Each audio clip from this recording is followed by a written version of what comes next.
Good evening to all. सभी का स्वागत है।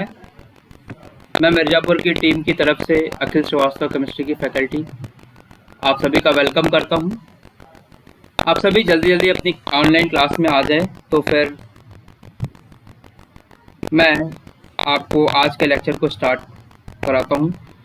आज का लेक्चर भी बहुत इम्पॉर्टेंट है और ये पिछले लेक्चर से रिलेटेड है, तो आप कोशिश कीजिएगा कि इस लेक्चर को भी ध्यान से अच्छे से सुनते रहिए और रिस्पॉन्ड करिए सो दैट हम चीज़ों को अच्छे से आगे ले जा सकें। तो जल्दी जल्दी आप लोग ज्वाइन कर लें। मैं 2 मिनट में क्लास से स्टार्ट करता हूँ। शुभी, वैष्णवी, सौम्या, रिया,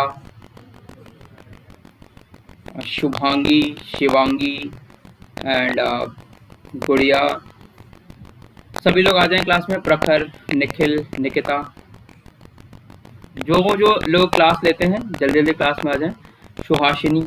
सुहासिनी के कुछ डाउट थे वो नहीं करा पाया मैं। सुहासिनी आपके डाउट जल्दी बताता हूँ आपको। जितना मुझे डाउट ध्यान आता रहता है कि मुझे ये बताना है वो मैं आपको करा देता हूँ। तो आप लोग जल्दी जल्दी क्लास में आ जाएं। आदित्य, शिव पूजन, सभी लोग क्लास को ज्वाइन कर लें। मैं 1 मिनट में क्लास स्टार्ट करता हूँ, ठीक है। देखिए, जैसा कि हमारा टैगलाइन है, पढ़ेगा उत्तर प्रदेश तो बढ़ेगा उत्तर प्रदेश, हर संभव प्रयास सफलता की ओर। तो जी हाँ, आप सफल होइए। आपके नीट के एग्जाम की जो डेट आने वाली है, जो प्रपोज डेट है, approximately I think it happen in month of अगस्त के महीने में ये होने के चांस है। तो आपके पास 2 महीने के समय बच रहे हैं।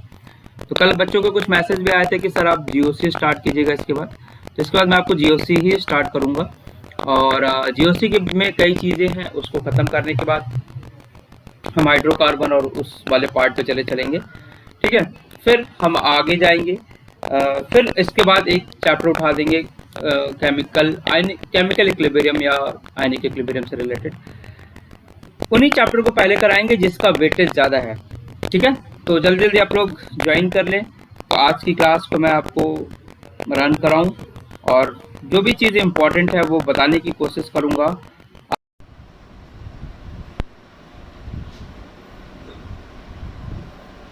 हेलो, वेलकम बच्चों, वेरी गुड इवनिंग सभी को। जल्दी जल्दी क्लास में आ जाए, क्लास ज्वाइन करें। आज जैसा कि कल का टॉपिक है उसके आगे आज मैं कंटिन्यू करूंगा और आपका टॉपिक वही है सेम, ऑर्गेनिक केमिस्ट्री का बेसिक पार्ट जीओसी। जी हाँ, जनरल ऑर्गेनिक केमिस्ट्री। तो आप सभी जल्दी जल्दी आ जाए। आशा करता हूँ कि आप सभी स्वस्थ होंगे, अच्छे होंगे, मस्त होंगे। और इस योजना के तहत मैं आप मिर्जापुर की टीम की तरफ से आप सभी का वेलकम करता हूँ। मुख्यमंत्री अभ्युदय योजना में आप सभी का स्वागत है। तो जल्दी से आ जाइए। शुभी, शिवांगी, शिवपूजन, ये शुभी, शिवांगी, शिवपूजन सब बहुत अच्छे बच्चे हैं, रेगुलर मेहनत कर रहे हैं, रेगुलर प्रैक्टिस कर रहे हैं। तो होप कि अगर ये कंटिन्यूअस मेहनत कर रहे हैं तो इनका श्योर सिलेक्शन हो जाएगा। आलोक है, ये भी रेगुलर आ रहे हैं, वैष्णवी है वो भी रेगुलर क्लास अटेंड कर रही है, अजीत है, निखिल है। ये कुछ ऐसे बच्चे हैं जो मतलब नाम याद हो गया है कि ये सारे बच्चे क्लास कर रहे हैं। तो अगर आप रेगुलर क्लास में हैं तो ये आपके लिए बहुत ही अच्छी बात है, क्योंकि देखिए हर एक टीचर्स का पढ़ाने का अलग अलग स्टाइल है। कोई किसी चीज को पहले पढ़ाता है, कोई बाद में पढ़ाता है। और मैं सिर्फ इतना चाहता हूं कि आपका सिलेक्शन हो और जो चीज इंपॉर्टेंट है एग्जाम में उस पर हम ज्यादातर फोकस करें। तो आपका भी थोड़ा सा अपने साइड से प्रयास होना चाहिए जिससे कि हम इन चीजों को फुलफिल कर पाए, ठीक है। तो जल्दी जल्दी क्लास में आए, 1 मिनट का समय ले लीजिए, फिर मैं क्लास स्टार्ट करूं। जल्दी जल्दी क्लास में आ जाए। इलेक्ट्रॉनिक डिस्प्लेसमेंट, कल मैंने आपको कल की क्लास में क्या डिस्कस किया था, जल्दी से क्लास में आए फिर मैं बात करूं आपसे।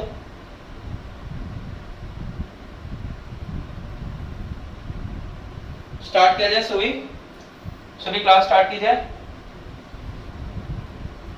शिवांगी भी जब से क्लास अटेंड कर रही है तब से रेगुलर है। ये थोड़ा लेट ज्वाइन की बट फिर भी रेगुलर स्टूडेंट है।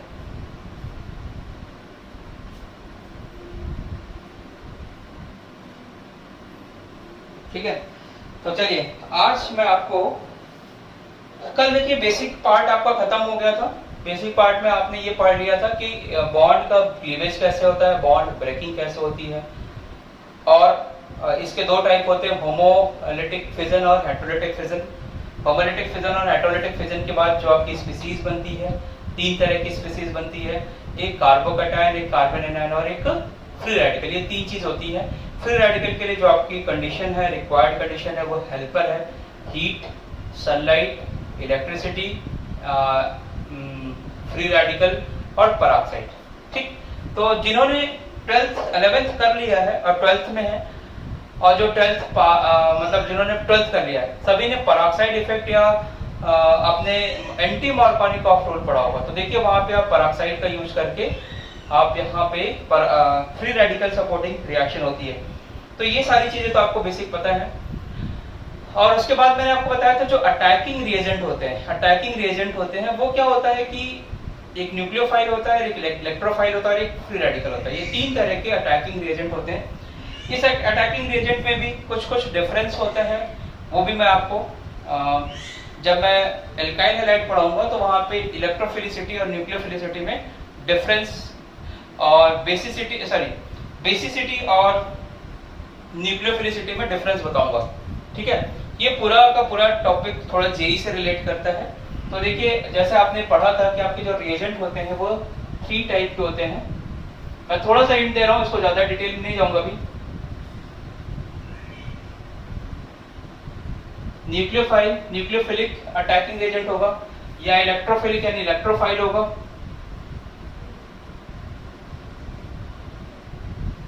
या फ्री रेडिकल होगा।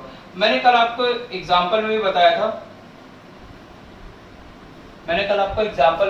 था, कि न्यूक्लियोफाइल मतलब ये हुआ ऐसा कोई भी स्पीसीज जिसके ऊपर नेगेटिव चार्ज हो उसे न्यूक्लियोफाइल बोलेंगे।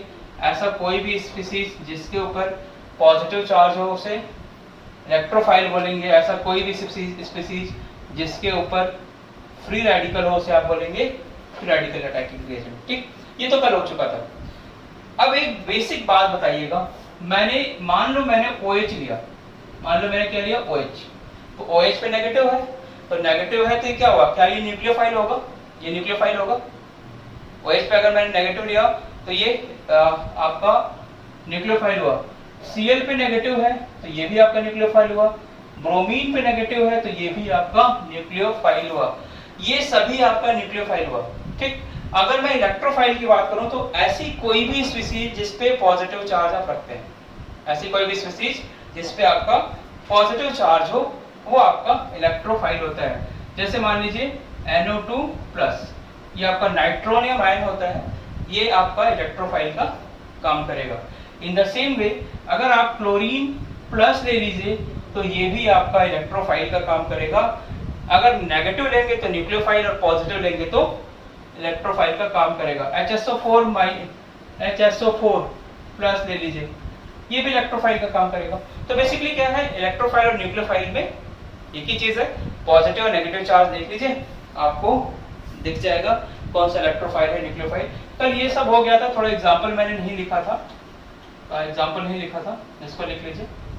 ठीक है सभी, अब एक बात जरा बोर्ड पे देखिए सभी लोग, और इसको मुझे ध्यान से देख के बताइए। मान लो मैंने OH लिया, ठीक, अब इस OH को मैं क्या बोलूंगा, इस OH को मैं बोल रहा हूँ न्यूक्लियोफाइल। इस OH को क्या बोल रहा हूँ मैं, न्यूक्लियोफाइल। क्यों बोल रहा हूँ, क्योंकि इसके ऊपर नेगेटिव चार्ज है, लेकिन मेरा एक क्वेश्चन है, अगर ये OH NaOH से आया तो इसे तुम न्यूक्लियोफाइल बोलोगे या तुम बेस बोलोगे? इसे न्यूक्लियोफाइल बोलोगे या बेस बोलोगे? शिवांगी बता बेटा। अगर ये OH H2O से आया तो मैं इसे न्यूक्लियोफाइल बोलूंगा या बेस बोलूंगा? तो अब बेस सी बात है, आपको ये पता है कि NaOH बेस होता है, तो जो OH आया होगा वो बेस होगा। इसका मतलब ये हुआ कि जो OH है ये कहां से आ रहा है, यानी कि अगर ये OH बेस की तरह काम करे, क्योंकि आपने पढ़ा है कि एसिड और बेस में पढ़ा है कि एसिड H+ देता है, बेस क्या होता है, OH- देता है।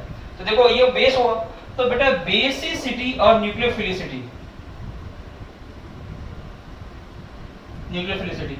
ये आपको एक डिटेल टॉपिक में पढ़ाऊंगा एल्काइल हैलाइड के समय में, क्योंकि उसी में आपको एलिमिनेशन रिएक्शन पढ़नी है, ये सब पढ़ना है। तो अभी हम जीओसी पे फोकस कर रहे हैं, तो आप ध्यान रखिएगा कि अटैकिंग रिएजेंट आपका क्या होता है, वो न्यूक्लियोफाइल के जैसा भी हो सकता है और बेस जैसा भी हो सकता है। तो ये डिफरेंस आपको पता होना चाहिए, ठीक है। तो यही मैं थोड़ा सा बता रहा था आपको। नेगेटिव होना मतलब न्यूक्लियोफाइल तो है, लेकिन नेगेटिव होने का मतलब वो बेसिक भी हो सकता है। तो ये आपका एक टॉपिक होगा। तो चलिए ये सारी चीजें हो गई थी। अब हम नेक्स्ट पोर्शन पे आते हैं अपना, इलेक्ट्रॉनिक डिस्प्लेसमेंट, है ना। इसको थोड़ा सा बस ध्यान रखिएगा कि ये चीज सीखनी है आपको। हालांकि ये जेई वाला पार्ट है, पूरा जेई वाला पार्ट है। नीट में तो इतना नहीं आएगा, बट 2-4 लाइन जो आपके लिए इंपॉर्टेंट है वो मैं बता दूंगा। जैसे जो 12th कर चुके हैं उसमें उन्होंने देखा होगा, सर्जफ रूल पढ़ा होगा आपने, ठीक है, हाफमैन एलिमिनेशन पढ़ा होगा, जो भी पढ़ा है आपने, तो उसमें इन सब की जरूरत पड़ेगी, न्यूक्लियोफिलिसिटी और इन सब की। तो इस चैप्टर को देखो बहुत ध्यान से पढ़ना। ऐसा नहीं कि आज मैं आपको इसी बोर्ड पे पढ़ाने का पर्पस भी यही है कि आपको थोड़ी जो स्टार्टिंग की चीजें हैं वो बहुत धीरे धीरे आपके दिमाग में घुस जाए, सो दैट आपका चले। तो बेसिक पार्ट हो चुका था, थोड़ा सा मैंने रिवाइज भी करा दिया। अब हम दूसरी बात करते हैं। एक इसमें आता है इलेक्ट्रॉनिक डिस्प्लेसमेंट। नेक्स्ट हेडिंग है आपकी इलेक्ट्रॉनिक डिस्प्लेसमेंट। इलेक्ट्रॉनिक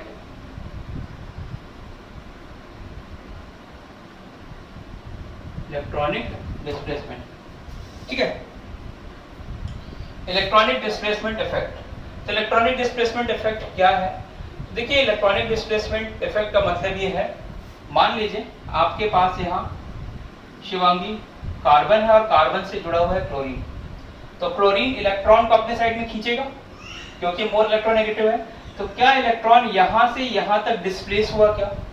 क्या इलेक्ट्रॉन यहां से यहां तक डिस्प्लेस हुआ? क्या इसी फिनोमिना को बोलते हैं इलेक्ट्रॉनिक डिस्प्लेसमेंट। इसी फिनोमिना को बोलते हैं हम इलेक्ट्रॉनिक डिस्प्लेसमेंट, ठीक है। तो चलो देखते हैं इसको। ये इलेक्ट्रॉन इधर आएगा,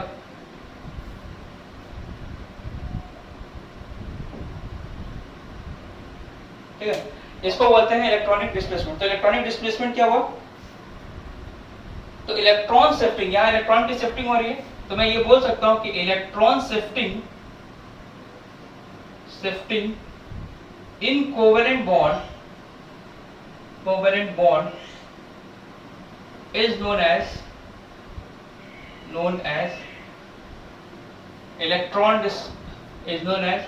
electronic displacement. Electron shifting in covalent bond is known as electronic displacement. ये आपको पढ़ना नहीं है, बस जानते रहो कि इलेक्ट्रॉनिक डिस्प्लेसमेंट का जो मतलब होता है ये यही चीज होती है। अब जो इलेक्ट्रॉनिक डिस्प्लेसमेंट होती है, यानी जब इलेक्ट्रॉनिक डिस्प्लेसमेंट की हम बात करते हैं, तो ये जो होती है mainly electronic displacement takes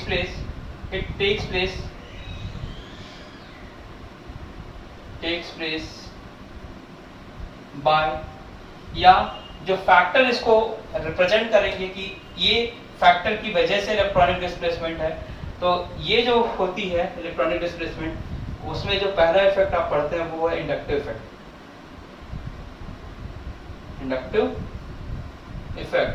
inductive प्रभाव भी बोलेंगे इसे उत्प्रेरण, हिंदी में उत्प्रेरण बोलते हैं इंडक्शन का। दूसरा होता है हाइपर कॉन्जुगेशन।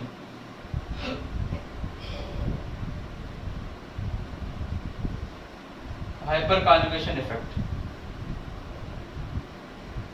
तीसरा होता है रेजोनेंस।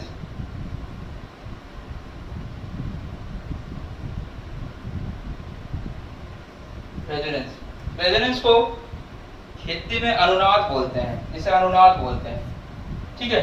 तो अनुनाद अब इतना मैं टर्म्स थोड़ा सा आपको बता दे रहा हूँ, हालांकि मुझसे बार बार ये टर्म्स निकलेगा नहीं, तो आपको टर्म्स बता दे रहा हूँ कि इसको क्या बोलते हैं, कैसे बोलते हैं।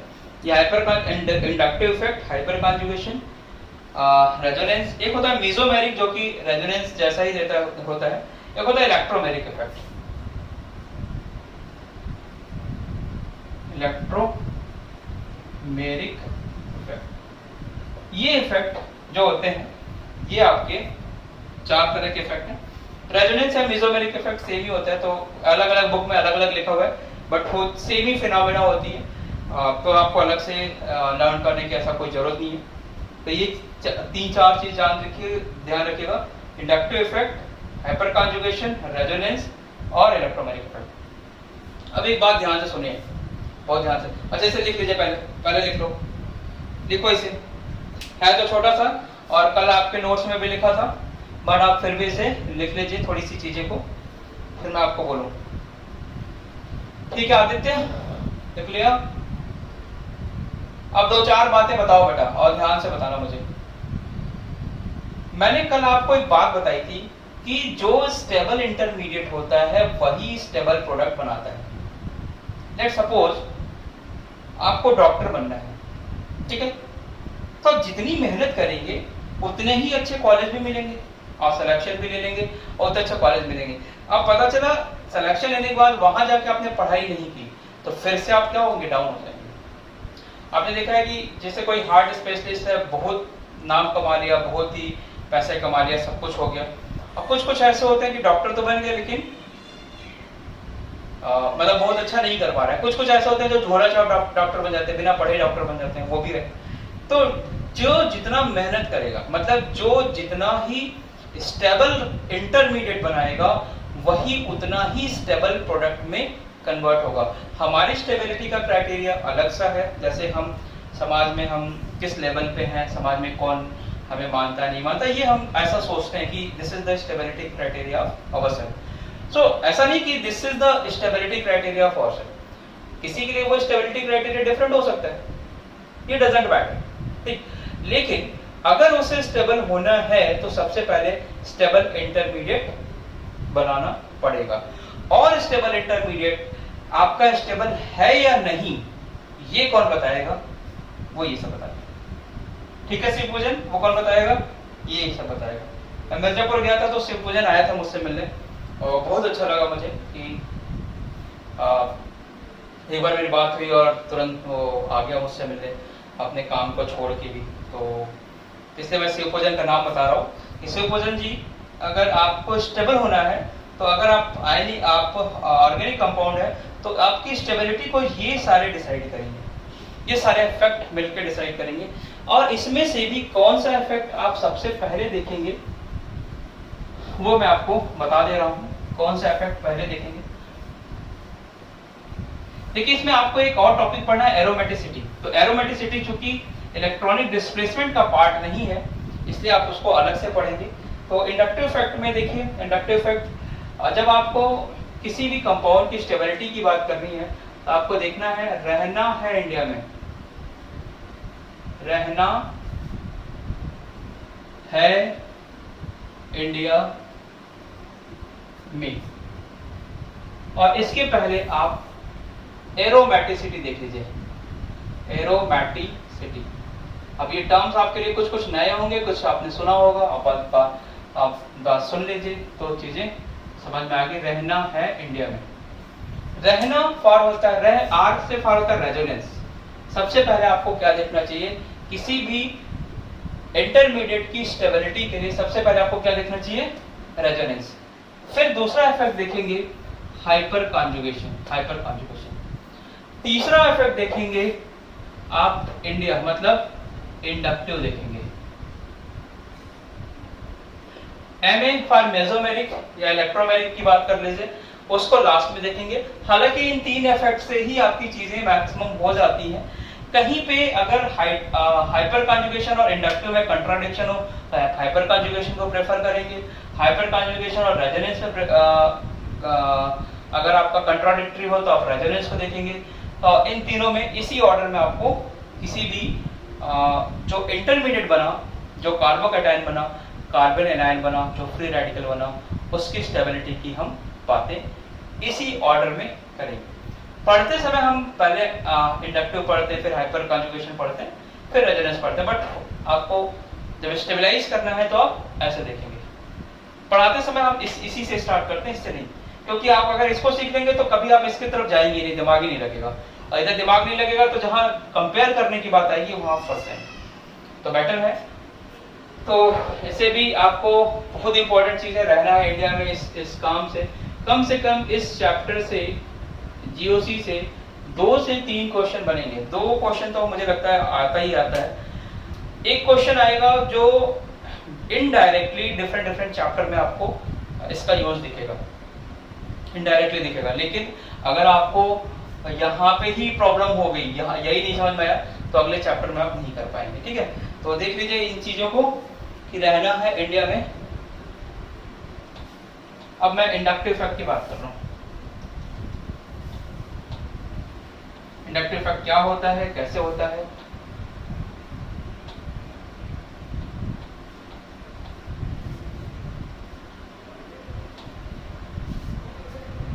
चलो लिखते भी रहना साथ में। चलो इंडक्टिव इफेक्ट की बात करते हैं। तो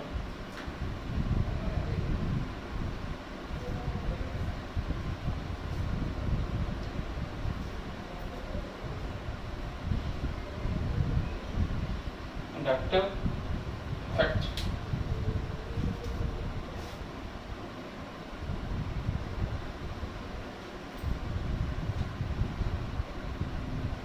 इंडक्टिव इफेक्ट। अब इंडक्टिव इफेक्ट होता क्या है, इस चीज को हम लोग थोड़ा सा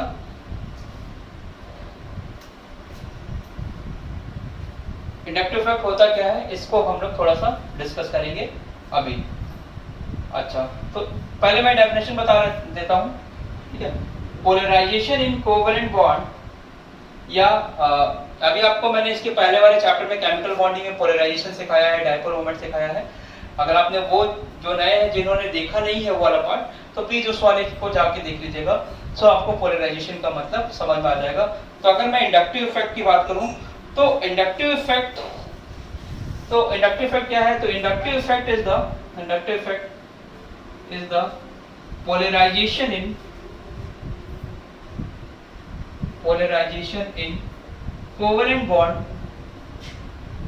covalent bond. Inductive effect is the polarization in covalent bond, polarization towards more electronegative, एक मिनट रुको, polarization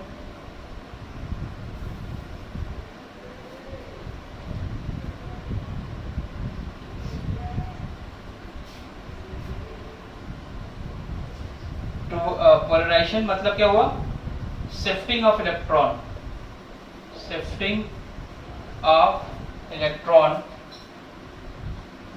towards more electronegative atom,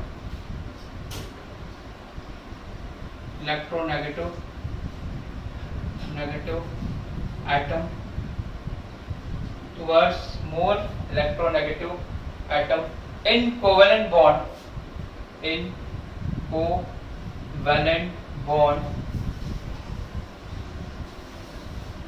ठीक। नेगेटिव इफेक्ट क्या है? ये एक पोलराइजेशन है किसमें? कोवेलेंट बॉन्ड में। कैसे? Towards more electronegative atom. क्यों? क्योंकि मोर इलेक्ट्रोनेगेटिव एटम क्या करेगा? आपके शेयर्ड इलेक्ट्रॉन को अपनी साइड में खींचेगा। यही होता है इंडक्टिव इफेक्ट। अब इंडक्टिव इफेक्ट से होगा क्या? देखो इंडक्टिव इफेक्ट से होगा क्या? अब जब मान लो मेरे पास, मैंने एक एग्जांपल लिया, मान लो मेरे पास CH3 CS2 Cl लगा हुआ है, ठीक है। अगर देखो यहाँ पे इस पूरे कंपोनेंट में Cl क्या है? आपका मोर इलेक्ट्रोनेगेटिव है। अगर Cl मोर इलेक्ट्रोनेगेटिव है तो Cl क्या ये लोन पेयर ऑफ इलेक्ट्रॉन को अपने साइड में खींचेगा क्या? आलोक बताओ, लोन पेयर ऑफ इलेक्ट्रॉन को अपने साइड में खींचेगा? अगर ये लोन पेयर ऑफ इलेक्ट्रॉन को अपने साइड में खींचेगा तो इसके ऊपर negative charge, in the same way उसके रिफ्लेक्शन में यहाँ पे चार्ज क्या आएगा? प्लस का चार्ज आएगा। निखिल, इसके ऊपर प्लस का चार्ज आएगा। क्लियर? अच्छा, अगर इसके ऊपर प्लस का चार्ज है तो क्या ये इस वाले को इलेक्ट्रॉन दे सकता है या इससे इलेक्ट्रॉन खींच सकता है? बताओ। इसके अगर इलेक्ट्रॉन इधर चले गए तो इसके इलेक्ट्रॉन इधर जा सकते हैं या इसको दे सकता है? ऐसा समझो, ये है निखिल, ये कौन है? निखिल, ठीक है। इन्होंने एक बिजनेस में पैसा लगा दिया, तो क्या अब ये किसी दूसरे काम में वर्क कर पाएंगे? क्या ये किसी दूसरे से पैसे लेंगे, उसको दे नहीं पाएंगे, क्योंकि ऑलरेडी इन्होंने अपना इन्वेस्ट कर दिया है। तो अब क्या करेंगे, ये जब इससे इलेक्ट्रॉन पुल करेंगे तो इसके ऊपर 2 नेगेटिव चार्ज आ जाएगा, दो पार्शियल पॉजिटिव चार्ज आ जाएगा। ये क्या करेगा, ये इससे भी इलेक्ट्रॉन खींचेगा तो इसके ऊपर 3 पार्शियल पॉजिटिव चार्ज आ जाएगा। क्यों? क्योंकि इसने खींचा था, इसने इससे खींचा, इसने इससे खींचा, इसने इससे खींचा। तो अब क्या हुआ कि इलेक्ट्रॉन की शिफ्टिंग हो गई टुवर्ड्स मोर इलेक्ट्रोनेगेटिव एटम की तरफ, और इसमें क्या हुआ, पोलराइजेशन आ गया।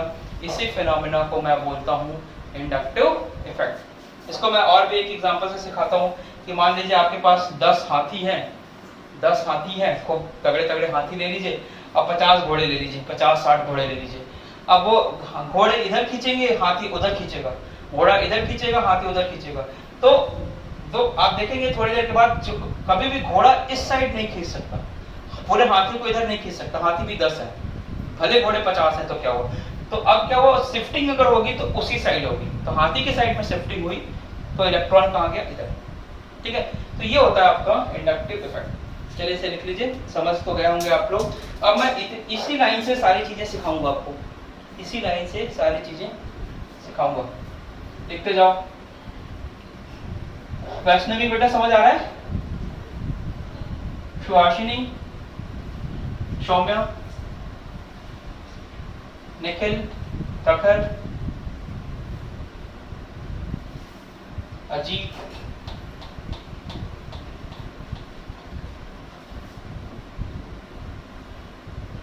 अब तो मुझे लगता है आप लोगों को समझ सब आ जाता होगा। थोड़ा अब इंग्लिश की भी प्रॉब्लम होती नहीं होगी फिलहाल। ये लिख लीजिए, अब ये लिख लिया आपने, तो थोड़ा अब इस वाले पार्ट को फोकस करिए, इस वाले पार्ट को फोकस करिए ध्यान से, इस वाले पार्ट को फोकस कीजिए।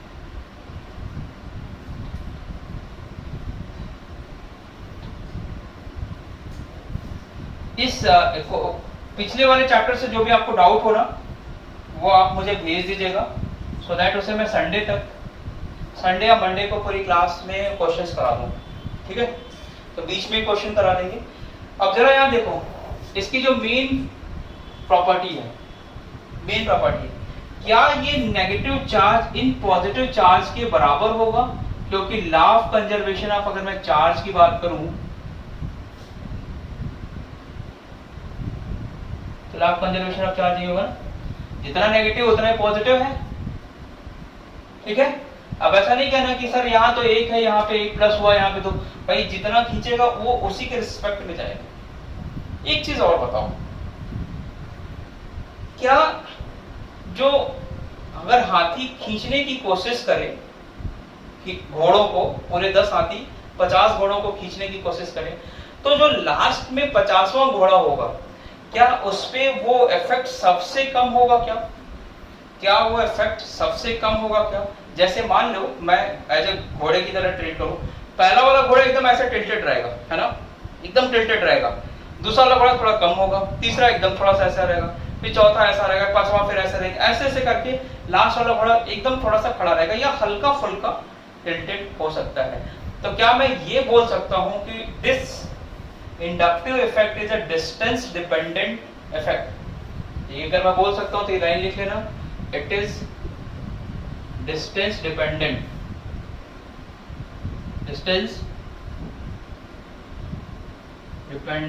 इफेक्ट। आ रही बात समझ? जैसे आप क्लास में लास्ट रो में बैठे हुए तो डिस्टेंस डिपेंडेंट हो जाएंगे आप, है ना। पास वाला स्टूडेंट थोड़ा कम शैतानी करेगा, तो पीछे एकदम बैठा हुआ है, वो देखेगा टीचर यहाँ पढ़ा रहा है, वो उधर अपना काम कर लेगा, ठीक है, अपना काम कर लेगा, मतलब पढ़ाई की से रिलेटेड। तो it is a distance dependent effect, ठीक है। सुपरजन करें नहीं सर, पढ़ाई नहीं करेगा बच्चा, मान लेते हैं भैया पढ़ाई करेगा, चलिए। It is a distance dependent effect. क्या यहाँ जो शिफ्टिंग हो रही है वो सिग्मा इलेक्ट्रॉन के थ्रू हो रही है पाई इलेक्ट्रॉन के थ्रू? जरा देखिए बताओ, यहाँ जो शिफ्टिंग हो रही है वो सिग्मा इलेक्ट्रॉन के थ्रू हो रही है या पाई इलेक्ट्रॉन के थ्रू हो रही है? हाँ, सिग्मा इलेक्ट्रॉन के थ्रू हो रही। तो यहाँ लिख लेना, यहाँ पे shifting takes place through sigma electron. Shifting आपका सिग्मा इलेक्ट्रॉन के थ्रू होगी। ये तीन लाइन आप सॉरी, ये डिस्टेंस डिपेंडेंट होगा, शिफ्टिंग आपका सिग्मा इलेक्ट्रॉन के थ्रू होगा। अच्छा, एक बार और बताओ, जब भी मैं मोर इलेक्ट्रोनेगेटिव को उधर रखूं, मतलब किसी से लगा दूं और यहाँ पे थोड़ा सा इलेक्ट्रो पॉजिटिव हो, तो आपको हमेशा पॉजिटिव नेगेटिव दिखेगा कि कभी कभी दिखेगा? बताइए, हमेशा पॉजिटिव नेगेटिव दिखेगा या कभी कभी दिखेगा? ऑलवेज शो होगा। अच्छा, अगर ये ऑलवेज शो हो रहा, हमेशा शो होगा, इसका मतलब क्या होगा कि ये परमानेंट इफेक्ट है या टेम्परेरी इफेक्ट है? ये भी, ये जितनी लाइन लिखा रहा हूँ ना, ये पूछे जाते हैं आपसे, जितनी लाइन लिखा रहा हूँ सब पूछे जाता है। तो ये परमानेंट इफेक्ट है या टेम्परेरी इफेक्ट है? जल्दी बताओ। It is a permanent effect, लिख लेना ये भी, it is permanent effect. Permanent effect, तो ये परमानेंट इफेक्ट है। आपका शिफ्टिंग आपका सिग्मा बॉन्ड के थ्रू होता है, डिस्टेंस डिपेंडेंट होता है, और डिस्टेंस डिपेंडेंट के साथ में यहाँ पे एक चीज और लिख लेना, इट ऑपरेटेड, क्या लिख देते हैं, it operate up to 3 carbon only. ठीक है, ये मैंने लास्ट में लिखा है, तो इसको लिखने में पहले ये लिखो, it operate up to 3 carbon only. ये देखा गया है कि ये 3 कार्बन तक ही ऑपरेट होता है, चौथे कार्बन से इसका इफेक्ट कम हो जाता है। ये डिस्टेंस डिपेंडेंट इफेक्ट है। तो ये लिख लो, ये सारे पॉइंट्स लिख लो, सारे इंपॉर्टेंट लाइन है।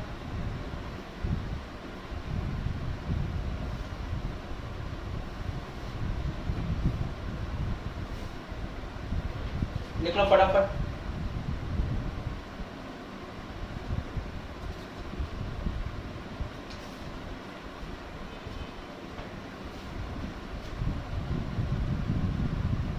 चलो देखो, ये वीक इफेक्ट होगा या स्ट्रॉन्ग इफेक्ट होगा? सुहासिनी बताओ बेटा, ये वीक इफेक्ट होगा या स्ट्रॉन्ग इफेक्ट होगा?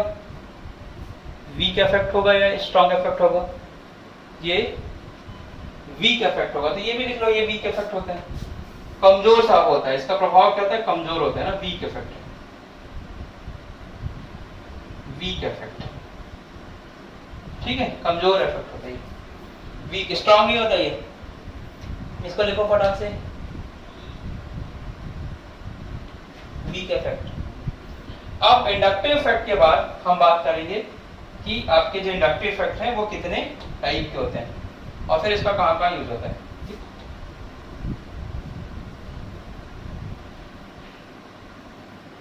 लिख लो,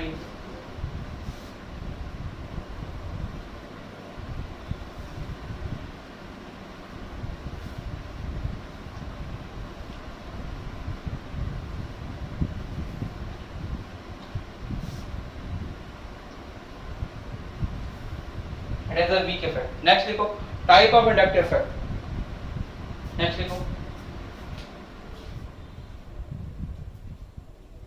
लिखो, type of inductive effect। यानी कि इंडक्टिव इफेक्ट के टाइप की बात कर रहा हूं मैं।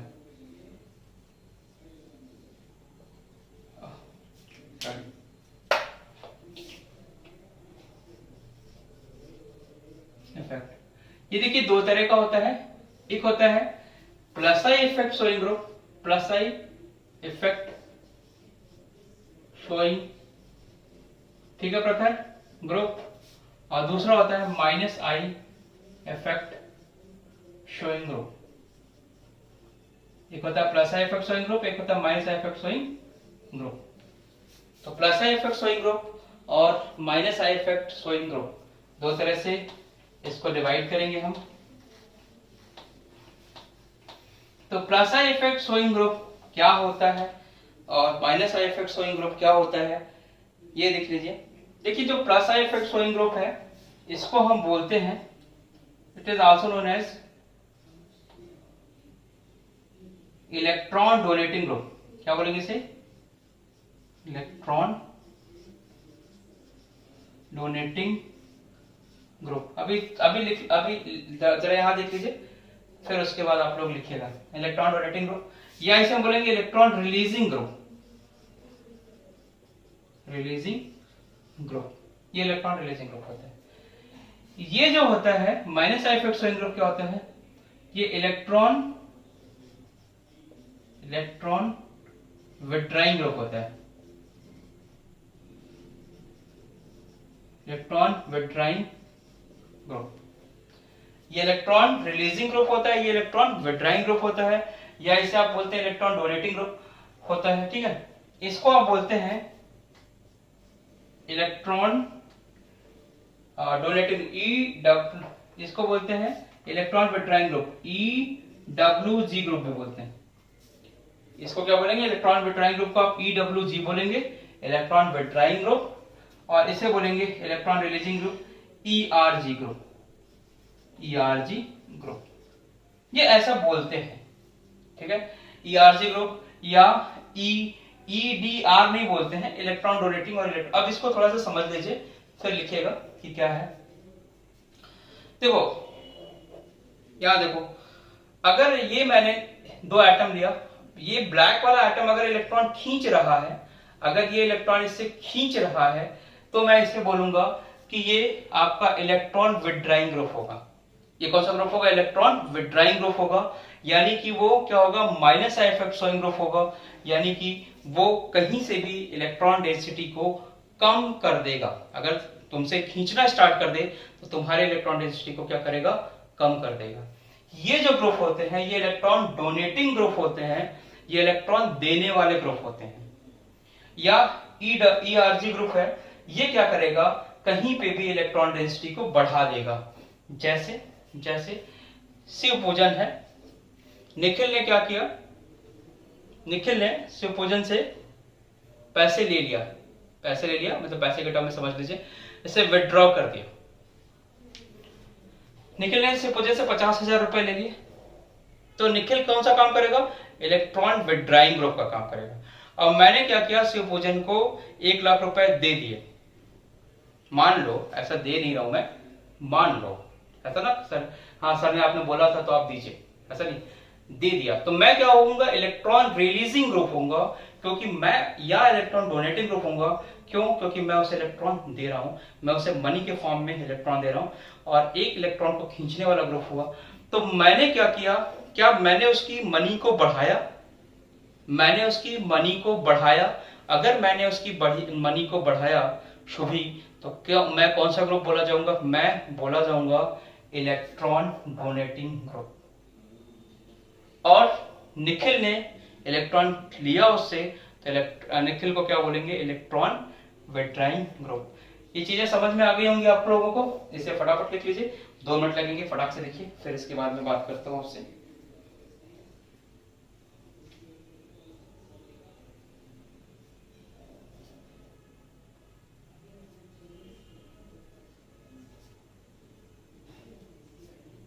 लिख लो, डन, डन हो गया।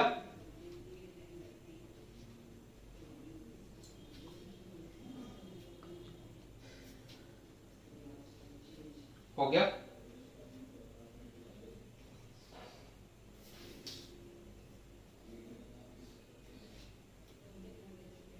चलिए अब थोड़ा सा बात कर लेते हैं कि electron plus I effect showing group कौन होते हैं, किसकी बात हम करेंगे। पहली चीज ध्यान देना, जिस किसी भी कंपोनेंट के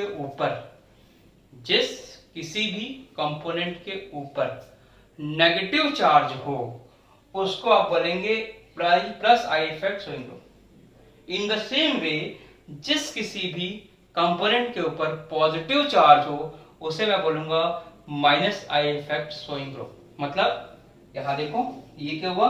plus I effect showing group के ऊपर क्या होना चाहिए? चार्ज क्या होना चाहिए? चार्ज इसका पॉजिटिव होना चाहिए, सॉरी नेगेटिव होना चाहिए, नेगेटिव होना चाहिए। इसमें चार्ज क्या होना चाहिए? Positive, positive. मतलब नेगेटिव वाले के लिए पॉजिटिव, पॉजिटिव वाले के लिए नेगेटिव होना चाहिए। तो इस तरह से हम पहले तो चार्ज के बेसिस पे इस तरह से हम बात कर लेंगे कि कौन सा plus I effect showing group है और कौन सा minus I effect showing group है। जैसे मान लीजिए मेरे पास नाइट्रोजन नेगेटिव चार्ज ले लूं, मैं ऑक्सीजन नेगेटिव चार्ज ले लूं, तो ये सब क्या होंगे? आपके plus I effect showing group होंगे, ये इलेक्ट्रॉन देंगे। नाइट्रोजन का नेगेटिव मतलब मैं मान लो मैंने NH2 ले लिया नेगेटिव के फॉर्म में, तो ये इलेक्ट्रॉन देगा, और OH ले लिया तो ये भी इलेक्ट्रॉन देगा। क्यों? क्योंकि इसके पास इलेक्ट्रॉन है और इस तरह से ये प्लस इफेक्ट शोइंग ग्रुप का काम करेगा। इन द सेम वे अगर मैं यहां बात करूं तो अगर मैं यहां पे NH4 प्लस ले लूं या NR3 प्लस ले लूं, तो प्लस होने की वजह से ये क्या हो जाएगा? माइनस इफेक्ट शोइंग ग्रुप होगा। इसको लिख लीजिए इसके एग्जांपल, तो मैं ऐसे रख करूं, तो प्लस के साथ minus effect showing group, minus के साथ प्लस इफेक्ट शोइंग ग्रुप, ये एग्जांपल लिख लीजिएगा। बाकी इसके साथ और कई चीजें आएंगी, आप लोग ध्यान रखिएगा।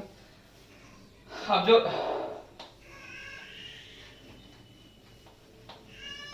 होप कि आप लोगों को समझ आ रही होंगी अभी तक चीजें, अभी तक ऐसा कुछ पढ़ाया नहीं मैंने, नॉर्मल सी चीजें हैं, बट आप जानते रहिए। इसका एप्लीकेशन पार्ट अभी आ जाएगा थोड़ी देर में, तो हम वहां पे भी बात करेंगे। तो भी आ रहे बच्चे?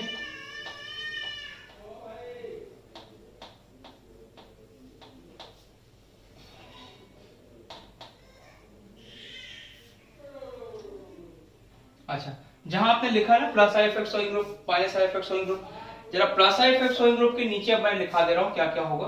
Plus I effect showing group ज्यादा मैक्सिमम केस में आपको इस ये CH3 जितने भी आपके एल्काइल ग्रुप होते हैं ना, ये आपके plus I effect showing group है। या मैं ऊपर लिख देता हूँ plus I effect showing group, है ना।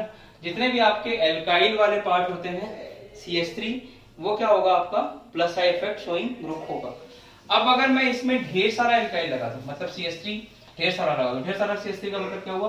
जैसे मैंने CH3 CH2 लगा दिया, ठीक, मैंने इसी में एक और CH3 लगा दिया, मैंने इसी में एक और CH3 लगा दिया, तो जितना मैं CH3 लगाऊंगा उतना ही plus I effect showing group की टेंडेंसी बढ़ती जाएगी, उतना ही वो अच्छा इलेक्ट्रॉन डोनेटिंग या इलेक्ट्रॉन रिलीजिंग ग्रुप होगा, उतना ही वो अच्छे से इलेक्ट्रॉन डोनेटिंग ग्रुप होगा।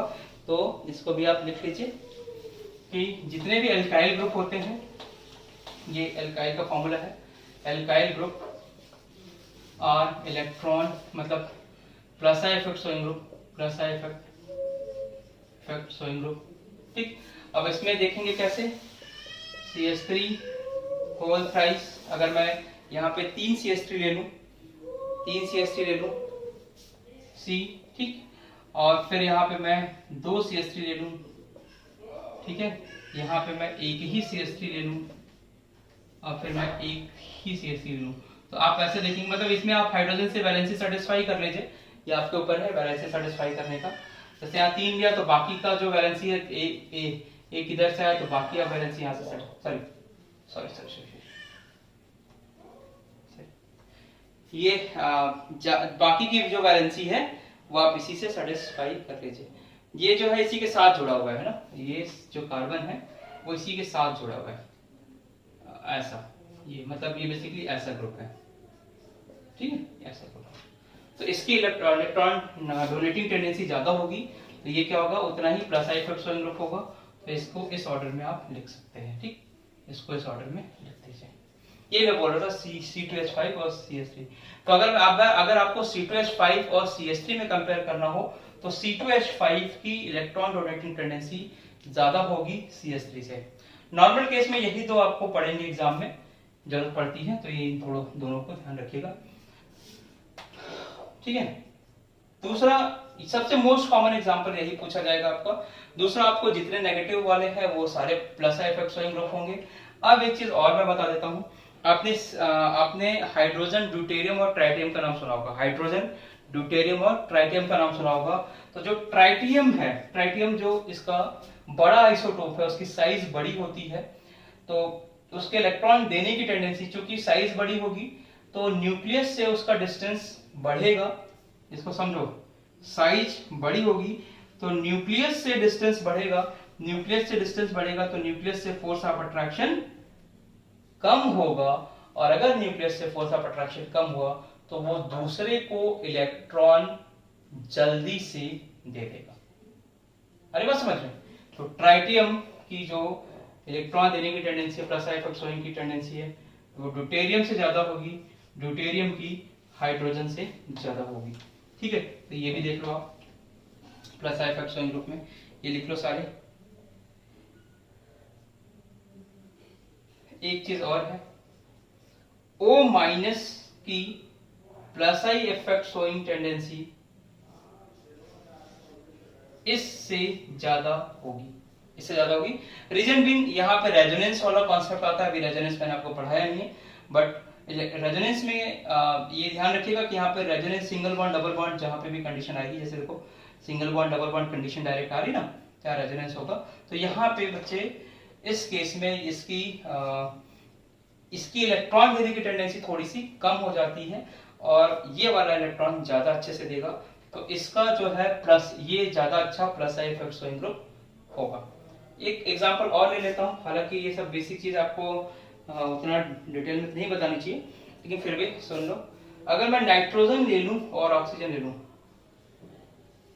दोनों माइनस, तो नाइट्रोजन और ऑक्सीजन में नाइट्रोजन की plus I effect showing tendency oxygen से ज्यादा होगी।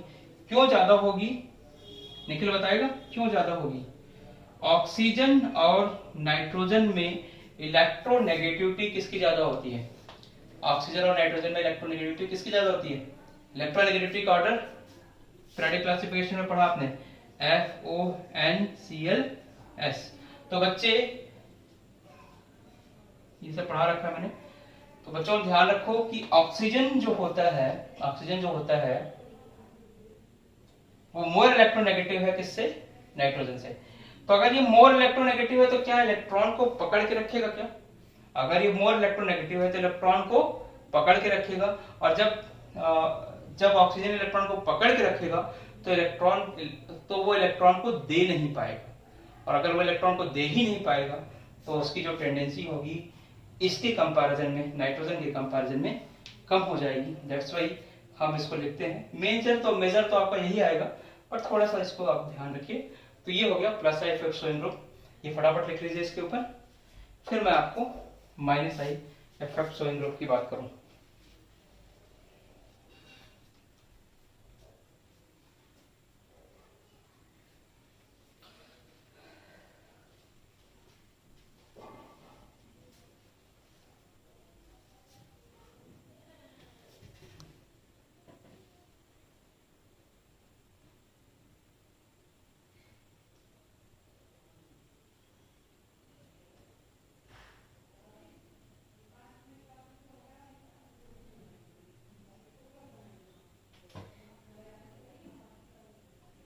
हो गया, चलो जरा माइनस आई इफेक्ट शोइंग में लिख लेना। अगर आपने उसके साथ ही लिखा होगा तो उसके नीचे ही बना सकते हैं, और अगर जगह ना हो तो आप अलग से भी लिख सकते हैं, ये आपकी मर्जी है, आपके ऊपर है ये सारी चीजें। अब नेक्स्ट देखिए, माइनस आई इफेक्ट साइड में लिखिएगा। ये पहली चीज मैंने आपको बताया, minus I effect showing group में जितना भी पॉजिटिव चार्ज होगा, जितना भी पॉजिटिव चार्ज शोइंग ग्रुप होंगे वो कौन सा इफेक्ट शो करेंगे? माइनस वाला।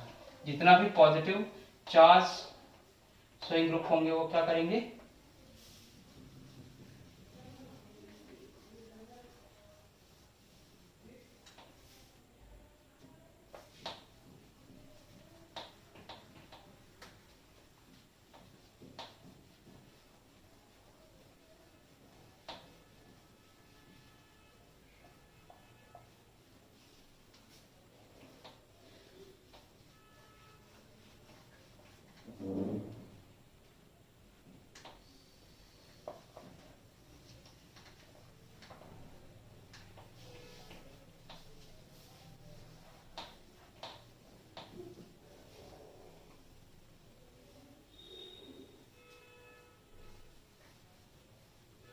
ठीक है, चलिए माइनस आई इफेक्ट शोइंग वाले शोइंग ग्रुप में लिखो जरा। देखो minus I effect showing group में जितने भी तुम्हारे हैलोजन है, जैसे फ्लोरीन है, फ्लोरीन को आपको पता है मोर इलेक्ट्रोनेगेटिव है, तो फ्लोरीन है, क्लोरीन है, ब्रोमीन है, आयोडीन है, ये सारे क्या करेंगे, minus I effect showing group होंगे। माइनस आई का मतलब अगर आप मोर इलेक्ट्रोनेगेटिव एटम लगा रहे हैं तो ऑब्वियस सी बात है कि minus I effect showing group का वो काम करेगा। तो ये आपके minus I effect showing group में मोस्ट प्रोमिनेंट एग्जांपल है जो आपके नीट में पूछा जाता है। ठीक है, अब मान लो आपने ओ आर ग्रुप लगा दिया प्लस और Cr2 लगा दिया प्लस, तो ये भी आपका minus I effect showing group होगा। क्यों? क्योंकि देखो यहाँ पे एक तो प्लस वाला चार्ज है, तो प्लस वाले चार्ज जो भी होंगे वो minus I effect showing group होंगे, और ऑक्सीजन और कार्बन में देखोगे तो ऑक्सीजन की इलेक्ट्रोनेगेटिविटी ज्यादा है। अगर ऑक्सीजन की इलेक्ट्रोनेगेटिविटी ज्यादा है तो और ज्यादा इलेक्ट्रॉन को खींचेगा, इसलिए मैं इसे EWG ग्रुप में यानी minus I effect showing group में इसे रखूंगा। तो ऐसे जो भी एग्जांपल आपको दिख जाए उसको कर लीजिएगा। एक सिंपल सा एग्जांपल है, कुछ भी है आ जाए ऐसे, जैसे मान लो CN है तुम्हारा, CN है तो CN भी आपका क्या होगा, minus I effect showing group में होगा, क्योंकि नाइट्रोजन की इलेक्ट्रोनेगेटिविटी ज्यादा है तो यहाँ से इलेक्ट्रॉन को खींच लेगा। ठीक है, तो इस तरह से आप minus I effect showing group की को आप बता सकते हैं कि किसका कौन कौन सा ग्रुप आपका minus I effect showing group show करता है। एक चीज और ध्यान रखना है कि बेंजीन भी, ये सबसे कई लोगों को कंफ्यूजन होता है, बेंजीन भी मतलब एज अ कंपाउंड इसकी भी इलेक्ट्रॉन पुलिंग टेंडेंसी होती है, मतलब ये इलेक्ट्रॉन को खींच सकता है किसी भी कंपाउंड से अगर इससे तगड़ा ग्रुप ना लगे। तो अगर बेंजीन से एक तगड़ा ग्रुप आप ना लगाएं तो बेंजीन भी इलेक्ट्रॉन पुलिंग यानी minus I effect showing group का काम करता है, इसी से भी इलेक्ट्रॉन खींच सकता है। और ये इतना तगड़ा होता है, इतना तगड़ा होता है कि ये फ्लोरीन, क्लोरीन, ब्रोमीन से भी इलेक्ट्रॉन को खींच लेता है।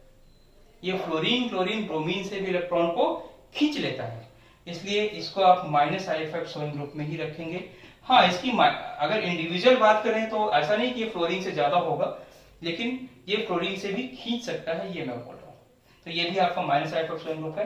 बाकी आपको जहां भी दिख जाए, जैसे ये वाला ग्रुप दिख जाए CHO, ये भी देखिए मोर इलेक्ट्रोनेगेटिव है, वो भी खींच लेगा।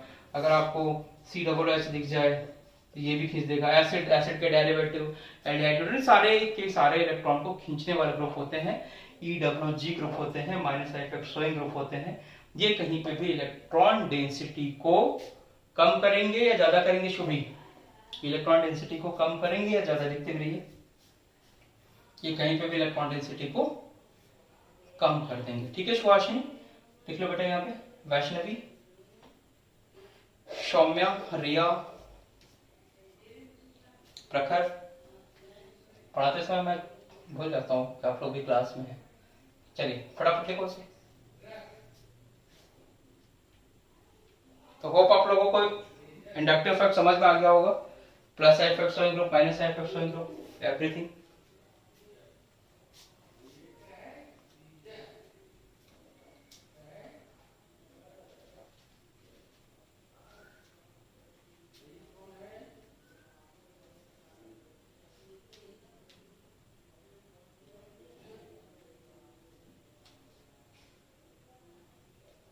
देख लिया।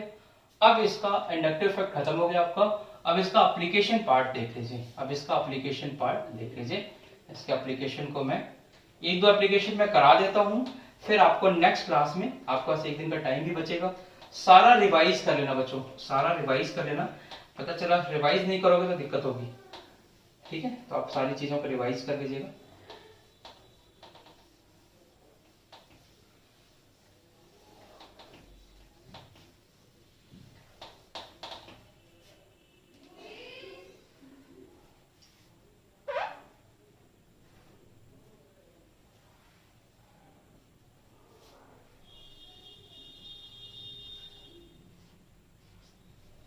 नेक्स्ट टाइम डालिएगा application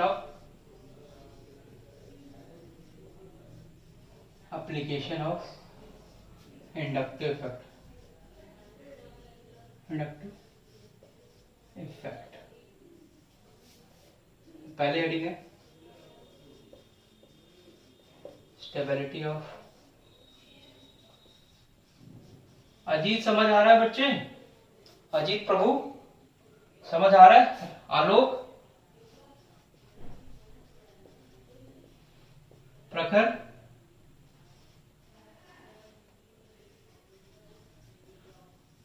stability of carbocation, carbon and free radical, इसकी स्टेबिलिटी की हम बात करेंगे with the help of inductive effect. ये क्वेश्चन भी आपके एग्जाम में आता है, ठीक है, ये क्वेश्चन भी एग्जाम में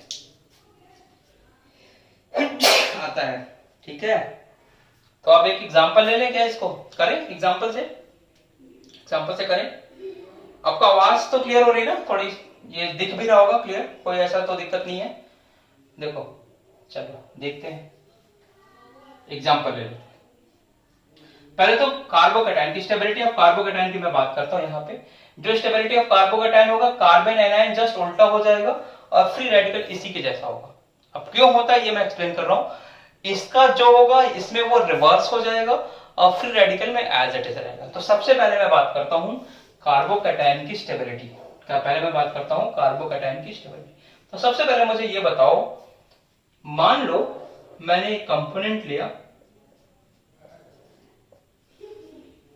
RCl या CH3Cl। Cl बोल इलेक्ट्रोनेगेटिव होगा, ये इलेक्ट्रॉन को खींचेगा और after pulling the electron it form this carbocation, ये कार्बोकैटायन बना देगा। कोई प्रॉब्लम नहीं आती, ये कार्बोकैटायन बना देगा ना, ये कार्बोकैटायन। अब ये बताओ बेटा कि ये इलेक्ट्रॉन डेफिशिएंट सेंटर है या इलेक्ट्रॉन सफिशिएंट सेंटर है? यहाँ पे इलेक्ट्रॉन कम होगा या इलेक्ट्रॉन ज्यादा होगा? अजीत बताओ, ये इलेक्ट्रॉन डेफिशिएंट सेंटर होगा या सफिशिएंट होगा? यहाँ इलेक्ट्रॉन कम होगा या ज्यादा होगा? यहाँ पे इलेक्ट्रॉन वेरी गुड कम होगा, सही बताया आपने, कम होगा। क्योंकि यहाँ देखो पॉजिटिव चार्ज आ गया। पॉजिटिव चार्ज होने का मतलब है उसके पास इलेक्ट्रॉन कम है, और नेगेटिव चार्ज होने का मतलब है इलेक्ट्रॉन ज्यादा। पॉजिटिव चार्ज का मतलब इलेक्ट्रॉन कम, नेगेटिव चार्ज का मतलब इलेक्ट्रॉन ज्यादा। पॉजिटिव का मतलब इलेक्ट्रॉन कम, नेगेटिव का मतलब इलेक्ट्रॉन ज्यादा। क्लियर? अगर जिसको नहीं पता है वो लिख भी लेना बेटा, जो भी कार्बोकैटायन होगा वो पॉजिटिव चार्ज मतलब इलेक्ट्रॉन कम है, ठीक। तो अगर ये कार्बोकैटायन है, इसकी स्टेबिलिटी की मैं बात कर रहा हूं, जरा इसका हाइब्रिडाइजेशन बताएंगे क्या? हाइब्रिडाइजेशन बताएंगे? सौम्या बताइएगा इसका हाइब्रिडाइजेशन। सौम्या ने कल बहुत अच्छे से आंसर किया था, सारे आंसर सही बताया था। फटाफट बॉन्ड ऑर्डर वाले में भी सौम्या सबसे पहले आंसर कर रही थी। फटाफट बताओ सौम्या, यहाँ पे हाइब्रिडाइजेशन क्या होगा इसका? sp2, सभी को दिख रहा है हाइब्रिडाइजेशन? sp2 निकाल लोगे सभी लोग? sp2 इसका हाइब्रिडाइजेशन। अगर आपसे पूछा जाए कि कार्बोकैटायन का हाइब्रिडाइजेशन क्या होगा तो sp2 होगा, ठीक है। sp2 होगा तो कैसा होगा बेटा? ये प्लेनर स्ट्रक्चर होता है। ये कौन सा स्ट्रक्चर होता है? प्लेनर। ये सब मैं हाइब्रिडेशन सिखा चुका हूं आप लोगों को, ठीक है। ये कैसा स्ट्रक्चर होगा? प्लेनर ट्रायंगुलर, ट्रायंगुलर प्लेनर बोल सकते हैं, प्लेनर ट्रायंगुलर, ठीक है। तो चलो अब मैं कार्बोकैटायन की स्टेबिलिटी की बात कर रहा हूं। इसको मैं एक एग्जांपल से समझाने की कोशिश करता हूं। जो plus I effect showing group है, plus I effect showing group है, शोइंग ग्रुप, क्या ये इलेक्ट्रॉन डेंसिटी को बढ़ाते हैं? अभी बढ़ाया ना, इलेक्ट्रॉन डेंसिटी को बढ़ाते हैं, और यहाँ पे इलेक्ट्रॉन डेंसिटी क्या है? कम है। तो क्या plus I effect showing group carbocation की स्टेबिलिटी को बढ़ा देंगे? क्या plus I effect showing group carbocation की स्टेबिलिटी को बढ़ा देंगे? अगर ऐसा है तो यहाँ लिख लो, plus I effect showing group increases the stability of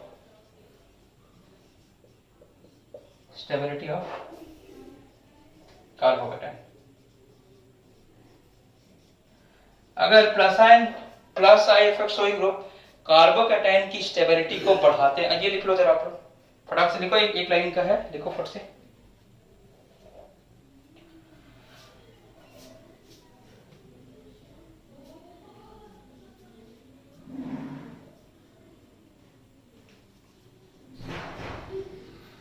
अगर plus I effect showing group सौम्या कार्बोकैटायन की स्टेबिलिटी बढ़ाएगा तो minus I effect showing group क्या करेगा? क्या उसकी स्टेबिलिटी को कम करेगा? अजीत बताओ बेटा। हाँ ना लिखो मैसेज में, मैं देख रहा हूं अभी कि इसकी स्टेबिलिटी को कम करेगा। अजीत कम करेगा तो वो भी लिख लो, इसके नीचे लिख लेना minus I effect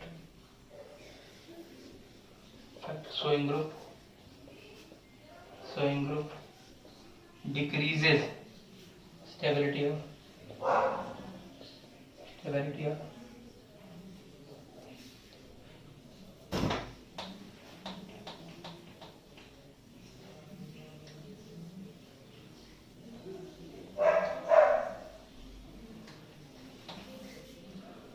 carbon anion sorry carbocation, ठीक। तो जो कार्बोकैटायन की स्टेबिलिटी को बढ़ाएगा वही कार्बन एनायन की स्टेबिलिटी को कम कर देगा, अभी तो आप इतनी चीज लिख लीजिए, इसको थोड़ा मैं एक्सप्लेन कर देता हूं, फिर आपको समझ में आ जाएगा। लिख लिया आपने, ठीक है। इसको करके फिर हम लोग नेक्स्ट क्लास में कुछ और चीजें पढ़ेंगे, इसके बाद एप्लीकेशन, ठीक है।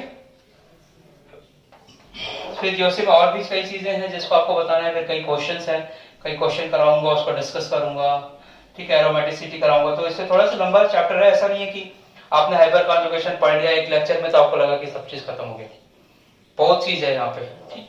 धीरे धीरे आप सीख लेंगे और सब कुछ सिखा दूंगा मैं, बस आप थोड़ा पेशेंस रखिएगा तो हो जाएगा।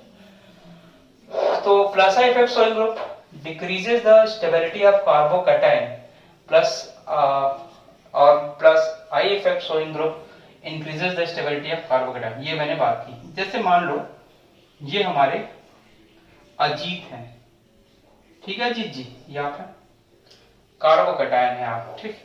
आप एग्जाम में बैठे हैं और आपको क्वेश्चन नहीं आ रहा, आप एग्जाम में बैठे और आपको क्वेश्चन नहीं आ रहा, ठीक है। लेकिन अजीत के साथ अजीत के 3 ऐसे मित्र हैं जो अजीत को हेल्प कर रहे हैं और अजीत को बता रहे हैं कि बेटा भाई अजीत तुम ये क्वेश्चन मुझसे ले लो। तो अगर 3 दोस्त हैं तो कम से कम एक क्वेश्चन भी देंगे तो 3 क्वेश्चन अजीत के बन जाएंगे। दूसरी कंडीशन ये है कि अजीत के पास इसके 2 ही मित्र हैं जो इसको सपोर्ट कर रहे हैं। तीसरी कंडीशन ये है अजीत के पास एक ही मित्र है जो इसे सपोर्ट कर रहा है, और चौथी कंडीशन है कि कोई मित्र नहीं है जो इसे सपोर्ट कर रहा है। तो मुझे बताओ अजीत किस कंडीशन में ज्यादा स्टेबल होगा, जहां उसे 3 लोग सपोर्ट कर रहे हैं, जहां उसे 2 लोग सपोर्ट करें, जहां उसे 1 लोग सपोर्ट करें, या जहां उसे कोई भी सपोर्ट ना मिले। बताओ वैष्णवी, पहली वाली कंडीशन में होगा, क्योंकि ये ऑलरेडी इलेक्ट्रॉन डेफिशिएंट है, इसको नहीं आ रहा है क्वेश्चन। ये इससे इलेक्ट्रॉन सफिशिएंट है, इलेक्ट्रॉन रिलीजिंग ग्रुप है, डोनेटिंग ग्रुप है, और इसको ये सपोर्ट कर रहे हैं। तो ये क्या करेगा इस कंडीशन में, ये ज्यादा स्टेबल होगा इससे और ये ज्यादा स्टेबल होगा इससे।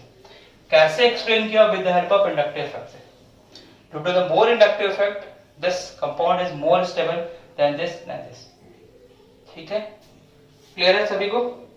लिख लो, बना लो बेटा। ये अब मैं एक बॉन्ड लाइन रिप्रेजेंटेशन के थ्रू दे दे रहा हूं, ये ले लो।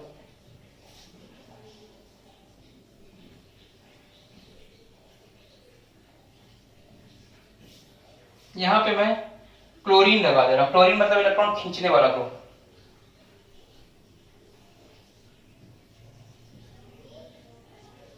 बताओ इसमें अब खींचने वाला ग्रुप है, मतलब ये माइनस आई इफेक्ट ग्रुप है। माइनस आई होगा तो कार्बोकेटाइन की स्टेबिलिटी को कम कर देगा। तो बताओ ये वाला, ये वाला, ये वाला, ऐसे निखिल सबसे पहले बता देगा मुझे लगता है। जहां तक ये ए बी सी या ए 1 2 3 1 2 3 लिखेंगे, 3 2 1 लिखेंगे। जल्दी जो भी हो जल्दी से बताइए। आलोक, प्रखर,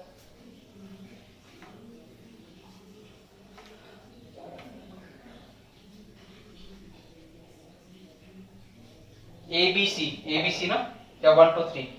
गुड।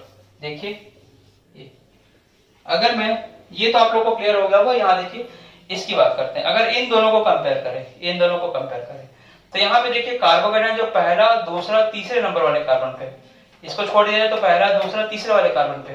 यहाँ पे देखिए पहला, दूसरे, यहाँ पे दूसरे वाले पे। तो जितना पास होगा उतना ही स्टेबिलिटी को कम कर देगा। जितना पास होगा उतना ही स्टेबिलिटी को कम कर देगा। तो ये देख लीजिए स्टेबिलिटी को ऑर्डर।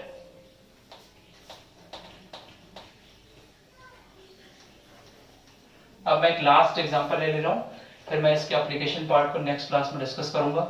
आप लोग क्वेश्चन भेज दीजिएगा, मैं एक दिन क्वेश्चन को पूरा उठाऊंगा, जितना बन जाएगा मुझसे वो मैं करा दूंगा आपको।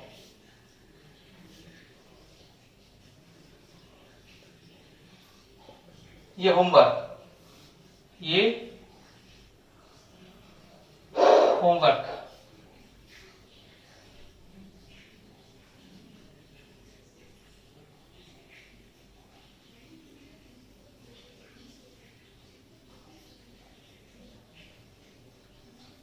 इसमें बताइएगा इन तीनों में स्टेबिलिटी ऑर्डर, इसे ए बी सी लिख देता हूं। जल्दी जल्दी आप लोग इसे लिख लीजिए, जल्दी जल्दी आप इसे लिख लीजिए,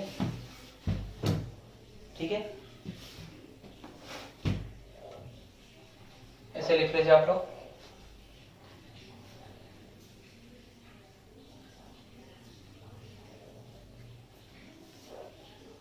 इसका आंसर भी पता ही होगा मेरे ख्याल से, है ना। देखो ये 3 डिग्री कार्बोकैटायन है, 3 डिग्री मतलब इसको इधर से भी हेल्प मिल रही है, इधर से भी हेल्प मिल रही है, इधर से भी हेल्प मिल रही है। इसको सिर्फ यही हेल्प दे रहा है, इसको यहां से हेल्प मिल रही है, यहां से हेल्प मिल रही है। तो सबसे पहले ज्यादा स्टेबल कौन होगा? ए, फिर कौन होगा? दो फ्रेंड सपोर्ट कर रहे हैं यहाँ पे, लास्ट में बी। तो ऑर्डर क्या हो जाएगा? ए सी बी, ए सी बी। तो होप कि आज का भी लेक्चर आपको समझ आया होगा, चीजें थोड़े से है ना। तो इसे लिख लीजिए। तो अब बच्चों हम लोग मिलेंगे नेक्स्ट क्लास में, थोड़े से एनर्जेटिक रहिए।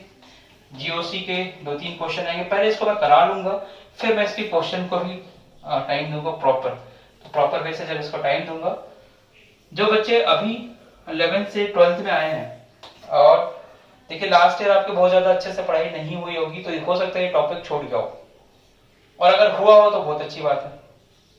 तो धीरे धीरे इन चीजों को सीखिए। और जो सीधे सीधे अभी 12th पास कर गए हैं, अभी तो एग्जाम भी नहीं हुआ, अगर 12th पास कर गए तो वो भी सीखते रहिए, क्योंकि मेडिकल में ये सारे क्वेश्चन आते हैं, ठीक है। तो वो कि आपको समझ में आ गया होगा। जाते जाते वीडियो को थोड़ा लाइक कर दिया करो यार, और अपने दोस्तों को बता दिया करो, शेयर कर दिया करो, है ना। चलिए फिर मिलते हैं नेक्स्ट वीडियो में। Okay, goodbye. Thank you, thank you, thank you, thank you to all, thank you to all, bye, good bye.